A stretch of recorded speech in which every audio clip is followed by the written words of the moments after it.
اب اس کو پورا آپ نے کر دیا ہے. اب تقریباً 29% آپ کو انکم ٹیکس دینا پڑے گا, اور خدا نخواستہ اس کے نتیجے میں ایسا نہ ہو کہ ہمارے ایکسپورٹرز مجبوراً جو پرائسز انہیں ملتے ہیں وہ انڈر رپورٹ کریں اور کچھ پیسہ باہر رکھیں. تو یہ نامناسب ہے. دوسری طرف ٹیکس ریونیوز پہ آ جائیے تو جس طرح سے, اور if I may use the word crudely, tax کے نظام کو کیا گیا ہے, بڑھایا گیا ہے, ریونیوز کو بڑھانے کی کوشش کی گئی. اس سے بہت سلیقے سے اور میں سمجھتا ہوں کہ سوچ سمجھ کے اگر ہم آگے بڑھتے, اور خاص طور پہ وہ سیکٹرز جہاں ٹیکسیشن نہ ہونے کے برابر ہے ان کی طرف جاتے اور ٹیکس بیس کو پھیلاتے, انڈائریکٹ ٹیکسز کی طرف کم جاتے, تو پھر بہت بہتر ہوتا. مگر مجھے افسوس سے کہنا پڑتا ہے کہ اس بجٹ میں یہ بات ہمیں بالکل نظر نہیں آئی. دوسری طرف آپ یہ دیکھ رہے ہیں کہ دودھ پر, اسٹیشنری پر, دوائیوں پر, مختلف ایسی بیسک چیزوں پر ٹیکسیں لگائیں گی. سب نامناسب. یہ ڈاکٹر صاحب آخر میں جن چیزوں کا آپ نے ذکر کیا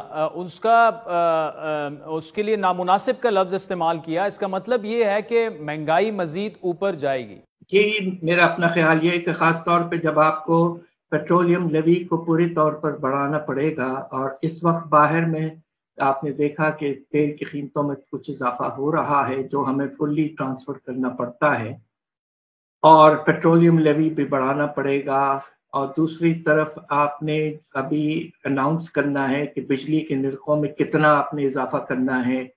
اس طرح کی بہت سی چیزیں آنے والی ہیں, اور کچھ تو اثر ہو چکا ہے اور کچھ اس کے بعد میں بھی اثر آتا رہے گا. میرا اپنا اندازہ, میں نے ریسرچ کیا ہوا ہے پاکستان پہ پچھلے 30 سے زیادہ سال, میرا اپنا ایسٹیمیٹ یہ ہے کہ اگر پاکستان کے افراط زر کی رفتار اس سال 17 سے 19% کی رینج میں رہی تو یہ مناسب رہے گا. گورنمنٹ کا جو پروجیکشن ہے کہ 12-12.5%, یہ بہت بہت کم ہے حالات کو دیکھتے ہوئے. بھائی صاحب ہم یہ تو کہہ سکتے ہیں کہ روپے کافی 8-10 مہینوں سے مستحکم ہے, لیکن آگے چل کر ہم نے کچھ ادائیگیاں کرنی ہیں. کیسے دیکھ رہے ہیں اگلے 3 سے 6 ماہ میں؟ اگر IMF کے پروگرام میں ہم جاتے ہیں تو نارملی یہ بھی کہا جاتا ہے کہ IMF کے کہنے پر 8 سے 10% جو ہے کرنسی کی قدر کم ہو جاتی ہے. آپ کو ایسا کچھ ہوتا نظر آ رہا ہے؟ کہ آپ نے بالکل ٹھیک کہا. دیکھیے عام طور پہ IMF 2 ہتھیار پہ زور دیتا ہے کہ اس کے نتیجے میں تجارتی خسارہ اور خاص طور پہ کم ہو. اور وہ کیا ہے؟ ایک ہے آپ کے روپے کی قدر میں کمی, اور دوسرا آپ کے سود کا جو ریٹ ہے اس میں نمایاں طور پر اضافہ. اس وقت ہمارے سود کا ریٹ تھوڑا سا کم ہوا ہے مگر ابھی بھی بہت ہائی ہے. دوسری طرف یس آپ نے بالکل ٹھیک کہا کہ روپے کی قدر جو ہے مستحکم رہی دسمبر کے بعد سے, مگر اس کی وجہ یہ تھی کہ اسٹیٹ بینک نے فزیکلی کنٹرول کیا امپورٹس کو, ایکسچینج کمپنیز وغیرہ کو کنٹرول کیا گیا, اسمگلنگ بھی روکا گیا. تو نتیجہ یہ ہے کہ یقیناً روپے کی قدر جو ہے مستحکم رہی ہے, مگر اگر آپ کو اپنے درآمدات کو کم کرنا ہے اور برآمدات کو بڑھانا ہے تو اب وقت آ گیا ہے کہ آپ کو ایک لحاظ سے IMF آپ سے کہے گا market based exchange rate policy adapt کریں اور لکھ کے دیں. تو ہوگا یہ کہ اس کے نتیجے میں یقیناً مجھے افسوس سے کہنا پڑتا ہے کہ روپے کی قدر میں کمی آنا شروع ہوگی. IMF نے خود اپنے پروجیکشن میں کہا ہے کہ روپے کی قدر 280 سے گر کر اس سال کے اینڈ جون تک 330 روپے تک جا سکتا ہے کم از کم. اور ڈاکٹر صاحب اس کا مہنگائی اور اکانومی پر کیا امپیکٹ ہوگا اگر روپے 330 ورسز ڈالر چلا جاتا ہے؟ یقیناً افراط زر پر اس کا بڑا برا اثر ہوتا ہے. اور آپ نے جو 2022-23 میں جب روپے کی قدر میں 40% کمی آئی تھی تو آپ کو یاد ہوگا کہ ہمارے افراط زر کی رفتار تقریباً 30% تک پہنچ گئی تھی. اس سال کمی آنے کی ایک بڑی وجہ روپے کی قدر جو ہے قائم رہنے کی ہے, مگر اگر 15% تک روپے کی کمی میں آتی ہے اس سال 24-25 میں. تو جس طرح میں نے کہا ہے کہ میرا اپنا ایسٹیمیٹ یہ ہے کہ افراط زر کی رفتار 17 سے 19% تک جا سکتی ہے کم از کم. ڈاکٹر حفیظ پاشا صاحب، thank you so much for joining us. ناظرین، بریک کے بعد اسی معاملات پر بات کریں گے. سابق گورنر سندھ محمد زبیر ہمارے ساتھ. ویلکم بیک ناظرین. سابق گورنر سندھ محمد زبیر صاحب اس وقت ہمارے ساتھ موجود ہیں، اور ٹاپک آپ کو پتہ ہے، آج ہم معیشت پر خصوصی پروگرام کر رہے ہیں. زبیر صاحب بڑی ان کی گرپ ہے معیشت پر. محمد زبیر صاحب، یہ بتائیے گا کہ فائنانس منسٹر صاحب جب یہ کہتے ہیں کہ اگر ٹیکس اکٹھا نہ ہوا، ٹیکس نہ دیا گیا، تو یہ ہمارا IMF کا آخری پروگرام نہیں ہوگا.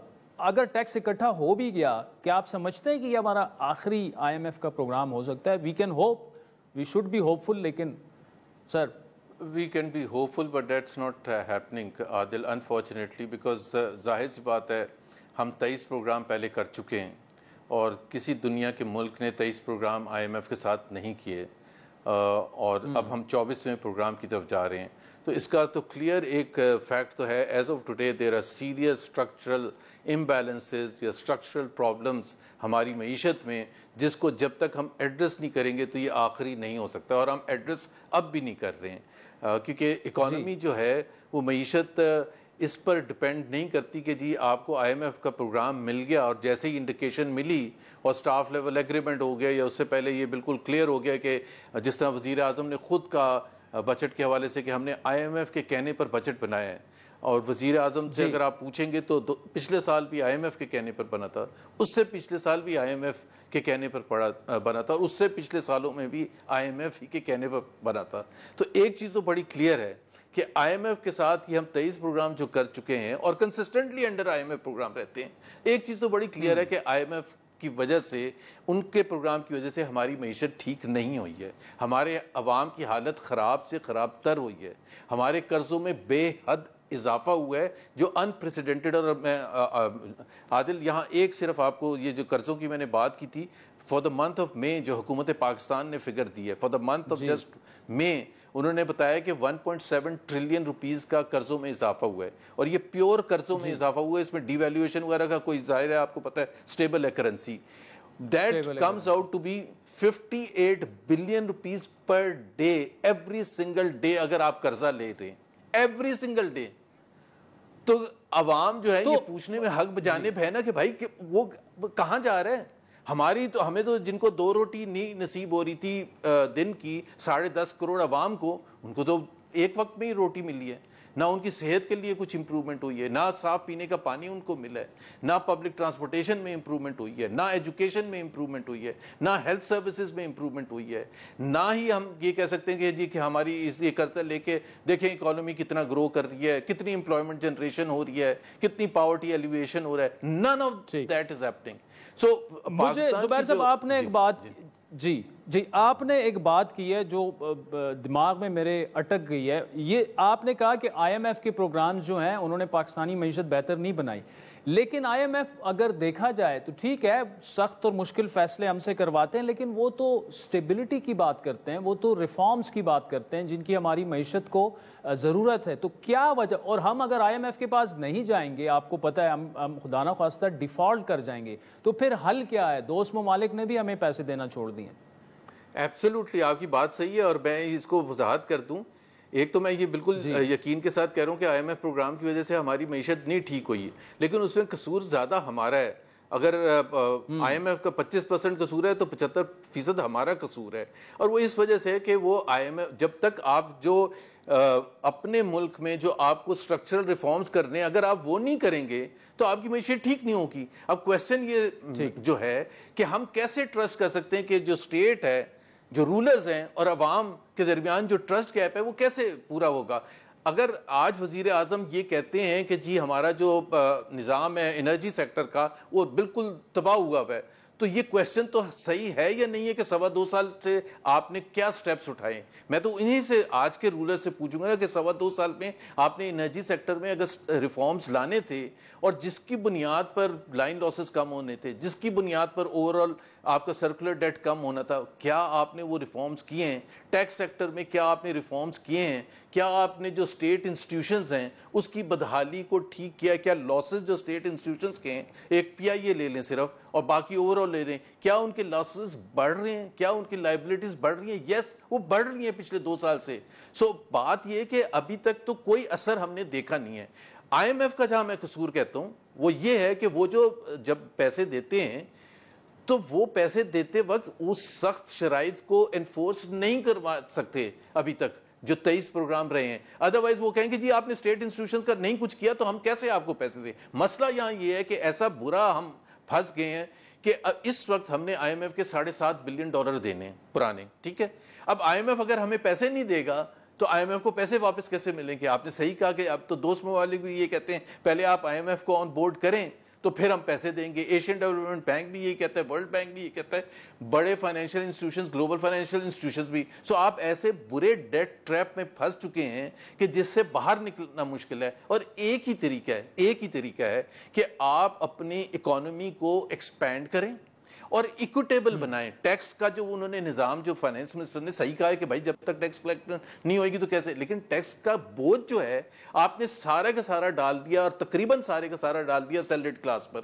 اور باقی سیکٹرز کو آپ نے باہر رکھ دیا. مجھے آپ بتائیں, آپ خود کور کرتے ہیں, 4 صوبائی حکومتیں ملا لیں اور فیڈرل حکومت ملا لیں. بجٹ آنے سے پہلے میں اور آپ اور سارے لوگ کہتے تھے ایگریکلچر ٹیکس کیوں نہیں لگتا. کوئی وضاحت آئی ہے؟ وضاحت بھی نہیں آئی. لگنا تو بات کی بات ہے, وضاحت آئی ہے کہ جی ہماری کیا مجبوری ہے کہ ہم ایگریکلچر ٹیکس. تو یہ تو نہیں ہو سکتا کہ آپ سیلریڈ کلاس کو ٹیکس کیے چلے جائیں, اور یہ ایجوکیٹڈ اربن مڈل کلاس ہے جس کی پاکستان کو سب سے زیادہ ضرورت ہے. اگر پاکستان کی اکانومی کو آگے پش کرنا ہے تو اس کلاس کی آپ کو سب سے زیادہ, سب سے جینوئن کنٹریبیوشن ان کی ہے. پاکستان کو پڑھے لکھے لوگوں کو یہاں چاہیے, وہ برین ڈرین ہونے دیں گے اگر آپ ٹیکس اتنا لا دیں گے تو وہ, اور پھر وہ کہتے ہیں میں دینے کے لیے تیار ہوں, لیکن میں اگر $1 کماتا ہوں اور اس پر 20 پیسے ٹیکس دیتا ہوں تو پھر دوسرے سیکٹر والا کیوں نہیں 20 پیسے دیتا ہے, وہ 1 پیسہ کیوں دیتا ہے. That is what the problem is, that is what the finance minister and the rulers have to understand کہ ایکویٹیبل اگر جب آپ کریں گے, ایک تو اکانومی ایکسپینڈ نہیں کر رہی, آپ نے 1.7 ٹریلین روپیز کے ایڈیشنل ٹیکسز لگا دیے, تو اس کا بوجھ کس پر پڑے گا؟ مڈل کلاس پر پڑے گا, لوور مڈل کلاس پر پڑے گا, اور نیچے جو ہمارا غریب طبقہ ہے جو کہ پاورٹی لائن سے نیچے, ان پر زور پڑے. تو اکانومی 2.3% یا 2.4% بڑھے گی. پاپولیشن کنٹرول کا آپ کچھ کر نہیں رہے, وہ 2.7% بڑھ رہی ہے. تو آپ تو کوئی ایسا سٹیپ اٹھا ہی نہیں رہے نا کہ جس سے آپ کا لانگ ٹرم نظر آئے. نہ آپ ایجوکیشن میں انویسٹ کر رہے ہیں, نہ آپ ہیلتھ کیئر میں انویسٹ کر رہے ہیں. I have a very simple question Adil, why has the education budget as a percentage of GDP gone down this year? Pakistan میں تو ایمرجنسی لگنی چاہیے ایجوکیشن پر, پاکستان میں تو ایمرجنسی لگنی چاہیے ہیلتھ سیکٹر پر.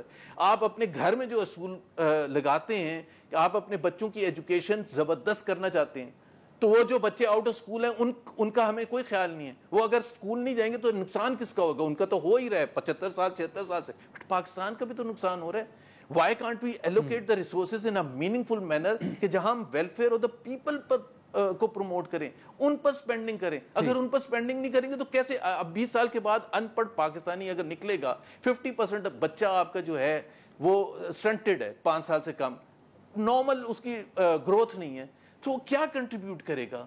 آپ کا لٹریسی ریٹ لے رہے ہیں, اور that is why we are left behind from all the other. پھر آپ کا انویسٹمنٹ کے حوالے سے دیکھ لیں, آپ انویسٹمنٹ کو پروموٹ کرنے کے لیے SIFC کا ایک فورم بنایا, بڑی اچھی چیز ہے, but what is the result? اس کا مطلب کچھ نہیں ہوا. 50 ایئرس کا لوئسٹ انویسٹمنٹ ریشو اس وقت ہے. تو پیپل ہیو جینوئن کوسچنس کہ بھائی کس طرح سے اکانومی آگے جائے گی. یہ وزیر اعظم کا غصہ ہونا کیبنٹ میٹنگ میں جو ہونا چاہیے ان کو, میں یہ نہیں کہہ رہا یہ کہہ دینا کہ جی KPT میں 1200 ارب کا نقصان ہو گیا ہے, چوری ہو رہی ہے. I mean, so چوری ہو رہی ہے. It comes as a real for a person like me or you or any normal Pakistani, تو وہ تو کوشچن کرے گا یار آپ نے میرے پر ٹیکسز لگائے ہیں 1700 ارب کے ایڈیشنل اس سال صرف, تو آپ 1200 ارب تو آپ کے وہاں آپ خود آئیڈینٹیفائی آپ نے کر دیا کہ چوری ہوئے ہیں. اگر آپ چوری آپ ہی نے روکنا ہے, کس نے اور جا کے روکنا ہے؟ تو میرے پر ٹیکس کم لگتا ہے نا. سیلریڈ کلاس پر ٹیکس کم لگتا, باقی لوگوں پر ٹیکس کم لگتا. انڈائریکٹ ٹیکسز کا نقصان سارا کا سارا آپ کے عام لوگوں پر ہے, مڈل کلاس پر ہے, لوور مڈل کلاس پر ہے. انڈائریکٹ ٹیکسز کا وہ ڈبل ہو گئے تقریباً اس سال جو بجٹ میں, اور ڈائریکٹ ٹیکسز بھی آپ نے بڑھا دیے. تو آئی تھنک اکانومی کو گرو کرنے کے لیے ٹیکس کلیکشن ایک ہی طریقے سے ہوتا ہے عادل, وہ یہ ہوتا ہے کہ آپ اکنامک گروتھ لے کے آئیں اور فیئرنس, اکویٹیبل فیئر ڈسٹریبیوشن ہونی چاہیے, اور ٹیکس میں ہر ایک کو اپنا حصہ ڈال لیں گے تو پھر لوگوں کو یہ سیٹسفائی آپ کر سکیں گے کہ ٹھیک ہے ٹیکس زیادہ ہے لیکن باقی بھی تو سب وہی ٹیکس دے رہے ہیں. ویلکم بیک ناظرین, آپ نے بریک سے پہلے محمد زبیر صاحب اور ڈاکٹر حفیظ پاشا صاحب کی تفصیلی گفتگو سنی. پاکستانی معیشت پر بات ہو رہی ہے. اس وقت ٹیکس امور کے ماہر اشفاق طلحہ صاحب ہمارے ساتھ موجود ہے. طلحہ صاحب, ابھی جو IMF کے ساتھ معاملات چل رہے ہیں, جتنا ٹیکس کا ہدف رکھا گیا ہے پہاڑ جتنا, کیا یہ ہم حاصل کر پائیں گے؟ بسم اللہ الرحمن الرحیم. تھینک یو عادل. عادل, پہلے تو میں بڑا ہوپفل تھا جب ہمارے PM صاحب اور ہمارے FM صاحب فرما رہے تھے کہ جی IMF کا آخری پروگرام ہوگا. PM تو ابھی بھی اس بات پہ قائم ہے, بٹ FM صاحب نے یہ کہہ دیا کہ جی اب ہم اگر ٹیکس کلیکٹ نہیں کر پائے تو یہ IMF کا آخری پروگرام نہیں ہوگا. تو بھائی ٹیکسز تو آپ نے لگائے ہیں, آپ نے نچوڑ لیا ہے, ہر چیز کو آپ نے نچوڑ لیا, ماں سوائے بینکنگ کو آپ کنسیشن دینا چاہ رہے تھے تو چلے وہ اللہ کا شکر ہے وہ بھی ٹائملی پکڑا گیا اور 160 ارب کی وہ بھی ٹیکس ہم نے دوبارہ لگوا دیے. تو اب اگر اس کے بعد اگر آپ یہ کہتے ہیں کہ ٹیکسز کلیکٹ نہیں ہو پائیں گے, مطلب تو یہ ہو رہا ہے, اس کا مطلب یہ تو ہم کنسیڈ کر رہے ہیں کہ میں ٹیکس کلیکٹ نہیں کر پاؤں گا اور میں سمجھتا ہوں کہ IMF کا آخری پروگرام نہیں ہے. تو ابھی تو شروع ہوا ہے میچ, پہلا سال ہے آپ کا, IMF کا پروگرام تو ابھی آیا ہی نہیں ہے. ابھی تو بجٹ آپ کا فورس ہوئے ہوئے صرف 8 یا 9-10 دن ہوئے آپ کے. تو ابھی سے یہ کنسیڈ کر جانا میری سمجھ سے بالا تر ہے اس میں, کہ میرے حساب سے یہ ایمبیشس ٹارگٹ تو تھا, بٹ آپ کو ٹارگٹ سیٹ کرنے سے پہلے سوچنا چاہیے تھا کہ جی کیا یہ ٹارگٹ اچیویبل ہے کہ نہیں, اور اگر یہ نہیں تھا تو آپ کو IMF سے نیگوشیٹ کرنا تھا اور مزید ہاریزونٹل ایکویٹی لینی تھی. آپ نے تو ورٹیکل ایکویٹی بنائی ہے, ہاریزونٹل کے بھی کچھ اسٹیپس لیے آپ نے, بٹ اصل جو اسٹیپس لینے تھے آپ کو, جو منیمم ایسٹ ٹیکس لگا کے ایگریکلچرس کو آپ کو لانا تھا ٹیکس نیٹ کے اندر ان کے ایسٹس کے بیس پہ, یا تمام اشرافیہ کو لانا تھا. یہ جو کمپنیوں کے ریزروس پڑے ہوئے ہیں ان کو آپ کو ٹیپ کرنا چاہیے تھا. ریئل اسٹیٹ پہ آپ کو ریئل ٹیکسیشن کرنی تھی, تو وہ تو کچھ بھی آپ نے نہیں کیا. تو ابھی سے ہم اگر اب یہ کہنا شروع کر دیں گے نہیں یہ ٹیکسز تو بہت مشکل کلیکٹ ہوں, میں یہ سمجھ رہا ہوں, میں سے یہ اخذ کر رہا ہوں کہ شاید ان کے ذہن میں یہ ہے کہ اب یہ ٹیکس کلیکٹ نہیں ہو. تو صاحب, تنخواہ دار طبقہ تو سب سے آسان ہدف ہوتا ہے, آپ اس اقدام کو کیسے دیکھ رہے ہیں؟ ان پر مزید ٹیکسز کا بوجھ ڈالنا, GST الگ سے بڑھ چکی ہے, عام پاکستانی تو اتنا سکویز ہو چکا ہے, اب مزید کتنے اور ٹیکسز وہ دیں؟ دیکھیں یہ باڈی ان کی پرانی خواہش تھی پرسنل انکم ٹیکس پہ. تو پرسنل انکم ٹیکس کے 2 ویکٹرز ہیں, ایک انڈیویجولز ہیں جو بزنس انڈیویجولز ہوتے ہیں, اور ایک ہوتے ہیں آپ کے تنخواہ دار طبقہ. اب یہ IMF کی پرانی وش لسٹ میں تھی اور ہم ہمیشہ ان سے آرگو کر کے بچا لیتے تھے یہ سائڈ کو, کیونکہ آلریڈی ہم زیادہ ٹیکسز دے رہے ہیں. تو میں یہ سمجھتا ہوں کہ یہ تو بہت سراسر زیادتی کی ہے انہوں نے, بڑھا دیا ٹیکسز. یہ میرا خیال ہے کسی اور سورس سے اگر یہ کر کے آلٹرنیٹ لے لیتے, یا کم از کم اگر میں سمجھتا ہوں اپنے اخراجات کو کم کرتے. پرسنل انکم ٹیکس اگر آپ 300 بلین تھا اور اگر 300 سے 375 ہو جائے گا تو 75 ارب کے کہیں اور سے آپ کٹ کارنر کر سکتے تھے. میں صرف سمپل سی ایک مثال دیتا ہوں کہ اگر 1% پالیسی ریٹ میں ہی کم کر دیتے تو 450-500 ارب تو وہیں پہ بچ جاتا آپ کا. تو آپ ایسے سٹیپ لیتے کہ جہاں پر آپ کارنرز کٹ کرتے, اپنی جو سرکاری ملازمین کو جو انہوں نے 25% جو دیے, یا جو کنسیشن یہ ہے کیپٹل گین ٹیکس کے سرکاری ملازمین کو, یا جو ہمارے سرونگ آفیسرز کو, اس میں سے بھی آپ کٹ کر سکتے تھے. دیر آر سو مینی, اگر آپ کرنا چاہتے تو آپ کر سکتے تھے. اور میں یہ سمجھتا ہوں یہ زیادتی والی بات ہے کہ ایک شخص جس کی کوئی آواز نہیں ہے اس کو آپ نے ہٹا دیا. آپ دوسری طرف پاٹا کے جو آپ نے دیکھا ہوگا سیلز ٹیکس پہ اور انکم ٹیکس پہ 5 سال کی اوریجنل ایگریمنٹ تھی, SRO 12 اور 12-13, آپ نے اس کو بھی بڑھا دیا 6 سال, پھر 7واں سال آ گیا. تو میری سمجھ سے بالا تر ہے کہ اگر جیسے پیٹرولیم ڈیلر کا آپ نے دیکھا ہوگا پچھلے دنوں کے انہوں نے جا کے بات کی, ان کی بات میں وزن تھا, بٹ آپ کو پہلے اب یہ لگتا ہے کہ جیسے کہ ان کی ایک لابی کی وجہ سے یہ سب کچھ ہو گیا. تو یہ ساری چیزیں تھیں. بجٹ میں بہت امپرومنٹ کی گنجائش ہے, اور میں نہیں کہتا, ہر اینالسٹ یہ بات کر رہا ہے کہ اپنی زندگیوں کے, میں اپنی 32ویں سال کی پروفیشنل لائف کی 33واں سال ہے میرا یہ بجٹ کا, میں نے ورس دیکھا, میں نے بجٹ بنایا, اس طرف بھی بیٹھا, اس طرف سے بھی بیٹھ کے دیکھتا ہوں, کلائنٹس کو ریپرزینٹ کیے ہم نے, بٹ آئی ڈونٹ تھنک کہ ایسا بجٹ کوئی پہلے میں نے دیکھا ہو.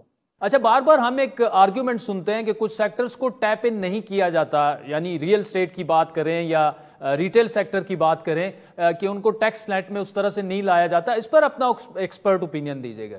عادل, یہ لاسٹ ایئر اپنے رپورٹ میں نے جب RRMC کا میں چیئرمین تھا, میری ٹیم نے, اور ہم نے ایک بڑی رپورٹ, انٹرم رپورٹ بنائی تھی, اس میں کافی ریونیو میجر تھے. اس میں ایک یہ بھی تھا کہ دکانداروں کو اور ریٹیلر کو کیسے لانا, اور انہوں نے اب کوشش کی ہے اس کو کاپی کرنے کی, کہ 236G اور H کو. یہ ہمارے اوریجنل آئیڈیا تھے, آپ رپورٹ میں دیکھ سکتے ہیں, یہ لکھی ہوئی رپورٹ ہے.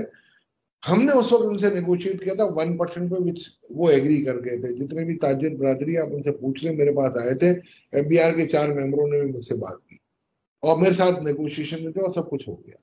بٹ فائنل مومنٹ پہ FBR نے اس کو بجٹ سے ڈراپ کیا. واللہ لمبے ثواب, میں ان میٹنگز میں بعد میں نہیں بیٹھتا تھا جہاں پر یہ بجٹ کی فائنل پروپوزل بنتی تھی, بیکاز کہ کسی کو شاید یہ لگتا کہ میرا کوئی کانفلکٹ آف انٹرسٹ ہے میری پرانی فرم کے کلائنٹوں کی وجہ سے, کوئی ان کے پروپوزل ہوں, تو میں بیٹھتا نہیں تھا. تو لہٰذا یہ اس وقت لگ جاتا تو 250 ارب اس وقت وہ دینے کے لیے تیار ہو گئے. تو میں ان کو بلیم نہیں کروں گا, میں اپنے آپ کو یا ہماری FBR کی ٹیم کو بلیم. ریئل اسٹیٹ پہ ہم نے یہ کہا تھا ان کو, اور ایک اس وقت کے جو ممبر پالیسی تھے آفاق قریشی صاحب, انہوں نے ایک اچھی تجویز دی تھی کہ آپ ایک QR کوڈ کے تحت جب بھی کوئی ڈیولپمنٹ آئے یا کوئی سوسائٹی بنے, تو اس سے آپ اسی وقت ایک 7% کا ٹیکس لے لیں. ایوریج 7 دفعہ فائلیں ٹرن ہوتی ہے, تو آپ 7% لے لیں ایڈوانس میں, تاکہ آپ کو کم از کم ریونیو آنا شروع ہو جائے. اور QR کوڈ کے ذریعے ٹرانسفر اگر ہوگا تو آپ کے پاس پورے ریکارڈ ہوں گے. ہم نے RRMC نے یہ کہا تھا کہ آپ ان کو ریٹ ماڈل پہ لے آئیں, ریئل اسٹیٹ انویسٹمنٹ ٹرسٹ پہ, کہ آپ اپنے جو ٹیکسز ہیں ان کو کم کر دیں, اینڈ کنسیکوئنٹلی آپ ان کی ویلیوز کو بڑھا دیں. اس میں آپ کی اکانومی بھی ڈاکومنٹڈ ہوگی اور آپ کی ریونیو بھی بڑھ سکتی ہے. تو یہ دونوں پروپوزل تھے, ایک تو FBR کا اپنا ان کے ممبر پالیسی کا تھا, ایک ہمارا تھا RRMC کا. میرا خیال ہے دونوں پروپوزل شاید اس وقت کی جو FBR کے جو لیڈ ٹیم تھی ان کو, یا جو منسٹری آف فائنانس میں بیٹھے ہوئے, تو ان کو پسند. اچھا, ہمارے ٹیکس سسٹم میں لوپ ہولز تو ہیں. اگر کسی پر 1 کروڑ ٹیکس بنتا ہے تو وہ کسی کی جیب میں اگر 30,000 ڈال لے تو وہ اسے رستہ دکھا دیتا ہے. ہمیں اندازہ ہے اس کو ختم کرنے کے لیے آپ نے بڑی کوششیں کی, کیوں نہیں ہو سکتے یہ لوپ ہولز ختم؟ ایک سٹیپ مجھے کرنے دیتے نا, اگر یہ منیمم ایسٹ ٹیکس جو کہ کنسٹیٹیوشنلی رائٹ تھا ایگریکلچرسٹ پہ بھی انڈائریکٹلی ڈائریکٹلی ہم لگا سکتے ہیں. یہ پورے supreme court of Pakistan, supreme court of India, کیوں ہماری انٹری جو FLL کی انٹری ہے فیڈرل لیجسلیٹو 50 اور انڈیا کی 80, یہ کنسٹیٹیوشن کی برابر ہے. ادھر کے بھی میں 400 ایگریمنٹ آپ کو ججمنٹ دے سکتا ہوں, پاکستان کے بھی اچھے خاصے دے سکتا ہوں. یہ پولیٹیکل اکانومی کی وجہ سے اور پریشرز کی وجہ سے نہیں لگ سکی. اگر آپ کے حصے کا اگر آپ 1% ٹیکس دے دیں اپنی ایسٹس کے اوپر, انکم پہ تو جو دے رہے ہیں وہ تو دینا ہی ہے آپ کو. اگر ایسٹس, اگر آپ فرض کریں آپ کے انکم ٹیکس آپ نے 12 لاکھ دیے, اور اگر آپ کا ایسٹ ٹیکس اگر 10 کروڑ کے ایسٹ سے 1% بننا ہے, آپ دے چکے ہیں 12 لاکھ, تو آپ کو ضرورت نہیں ہے. اگر میرے پاس 10 کروڑ کے ایسٹس ہیں اور میں نے 5 لاکھ انکم ٹیکس دیا, تو مجھے 5 لاکھ دینے چاہیے. تو وہ ایکویٹی کریٹ کر دیتا. اس میں بلا شبہ آپ ایگزمپشن کر دیں گے, جی 20 کروڑ سے یا 10 کروڑ سے کم ایسٹس ہوں گے تو نہیں لگے گا, بیواؤں کا اگر ایک گھر میں رہ رہی ہیں تو نہیں لگے گا, زراعت کے چھوٹے کسانوں کو نہیں لگے گا. وہ اس میں کافی رولز بنا سکتے تھے, بٹ وہ آؤٹ رائٹ پولیٹیکل پریشر کی وجہ سے ہم نے ہٹا دیا. دوسرا ایک تھا کہ جو کمپنی ڈیویڈنڈ نہیں دیتی ہیں اسٹاک مارکیٹ میں, سالوں سے نہیں دیتی ہیں, اور ان کی شیئرز کی اگر آپ ڈیویڈنڈ ییلڈ دیکھیں تو بہت کم ہے, اور وہ آپ دیکھیں گے تو مارکیٹ کے پیئر گروپ سے بھی کم ہے. تو ہم نے ان کو کہا تھا کہ ان کے پاس جتنا بھی ڈسٹریبیوٹیبل ریزرو ہے اس کا آپ 3 سے 5% ان سے ایڈوانس لے لیں, جب وہ ڈیویڈنڈ دے تو آپ ایڈجسٹ کر لیں. وہ 600-800 اگر آپ بلین لے آتے تو آج ایکوٹی کریٹ ہو جاتی.